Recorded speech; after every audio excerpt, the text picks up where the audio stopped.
Today, we're beginning a brand new series called The History of Microsoft. Travel with us back in time as we discover the roots of one of the world's most important technology companies, year by year. Using rare videos and photos, see how it all started in Albuquerque, New Mexico with only 6 employees. Since then, Microsoft has seen hundreds of products shipped, billions of lines of code written, innovations, breakthroughs, and research that has changed all of our lives.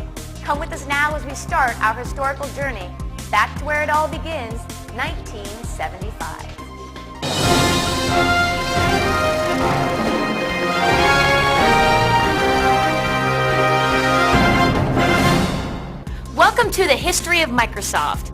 The year was 1975. Everyone was singing along with Glenn Campbell to Rhinestone Cowboy. A movie starring a fish by a little-known director named Steven Spielberg terrifies and entertains audiences everywhere, and Sony introduced the home video cassette recorder. But that was just the beginning for what was about to happen in the world of communications and technology. On January 1st, 1975, the MITS Altair 8800 appeared on the cover of Popular Electronics, inspiring 2 young men, Paul Allen and Bill Gates, to develop basic language software for it. Shortly after, on February 1st, 1975, Bill Gates and Paul Allen complete Altair Basic and sell it to their very first customer, MITS of Albuquerque, New Mexico. This is the very first computer language program for a personal computer. A major milestone for us was when we were walking through Harvard Square one time and saw this Popular Electronics magazine.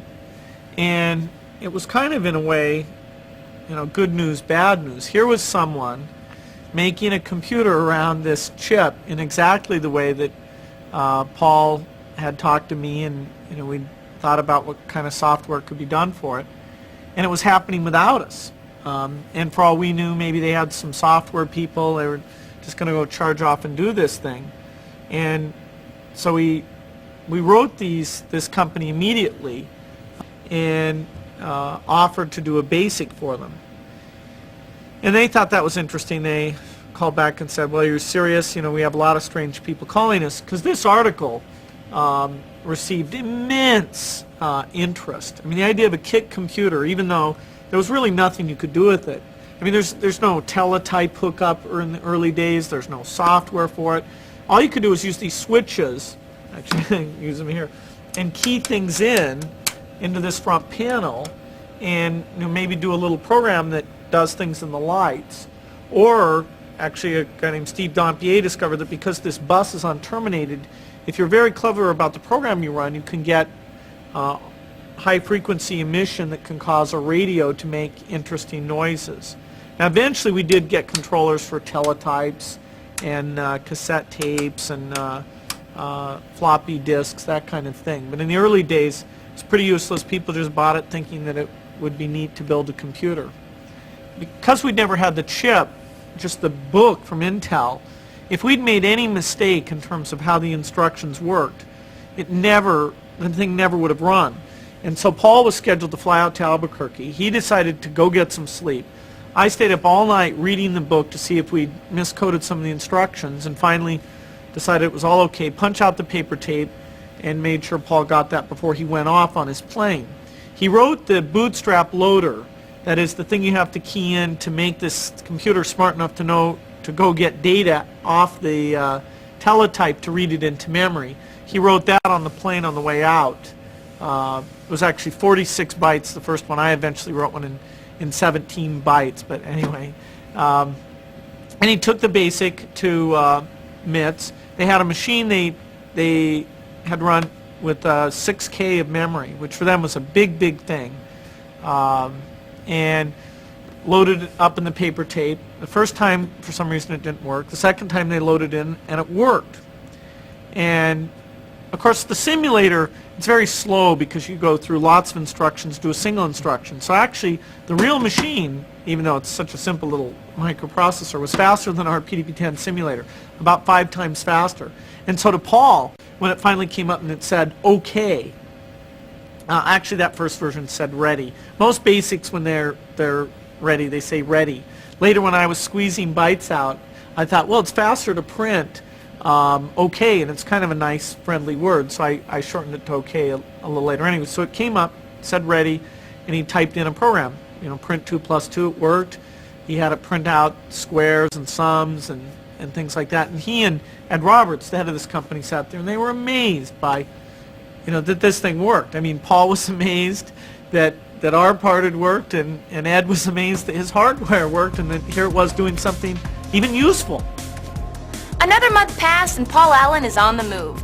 On March 1st, the young man from the Northwest joined MITS as Director of Software. And on April 7th, 1975, the headline of the first edition of MITS Computer Notes reads, Altair Basic Up and Running. Wasting no time, on July 1st, Bill Gates and Paul Allen officially shipped Basic version 2.0 in both 4K and 8K editions. Yeah, this Basic was the first real piece of software ever written for a PC. And it became, for the first generation of PCs, the thing that unlocked the power that was there, because although some people did machine language programming, 90% of what got done was done in BASIC, and 90% of that was Microsoft BASIC, the descendants of this tape that got onto all those early machines. Just a few weeks later, Paul Allen and Bill Gates signed a licensing agreement with MITS regarding the BASIC interpreter. It was the year 1975. The average cost of bread was 69 cents, gas was 53 cents a gallon, and the partnership, yet to be officially named Microsoft, declared yearly sales totaling $16,005. But childhood friends Paul Allen and Bill Gates had just begun the adventure of a lifetime, and soon they'd be taking the rest of the world with them.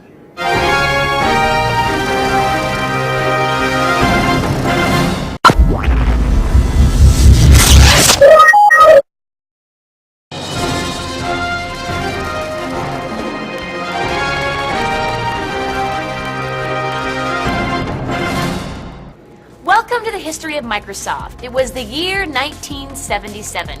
The much-awaited space opera Star Wars became an instant success with robot co-stars C-3PO and R2-D2. New York City celebrated the completion of their new landmark, the World Trade Center, and sadly, the king of rock and roll, Elvis Presley, died at age 42.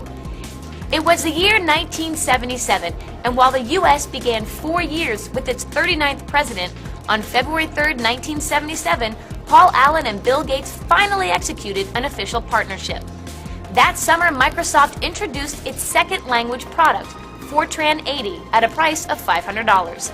And the Tandy Corporation announced the TRS-80 Model 1 microcomputer with a 4K memory retailing for $600. Meanwhile, Apple, another small tech company, released their second version of a personal computer called the Apple II.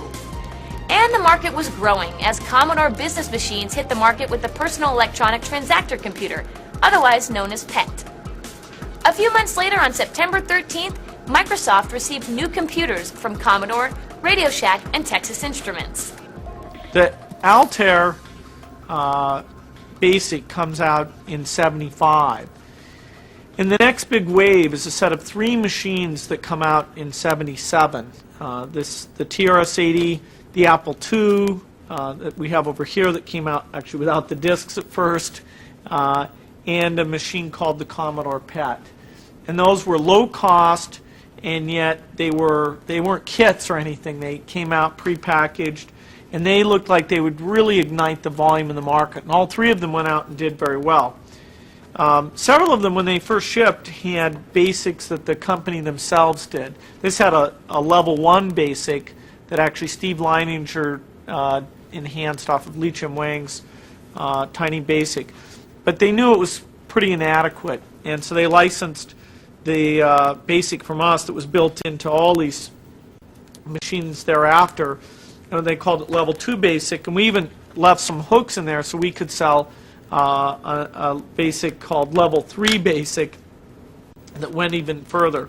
So Radio Shack, with its distribution and its name, set the market on fire.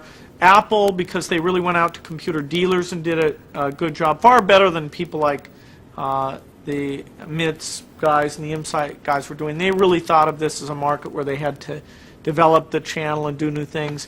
And the Commodore machine, the PET, was actually the most aggressively priced machine and had some very innovative things. So these machines drove the market.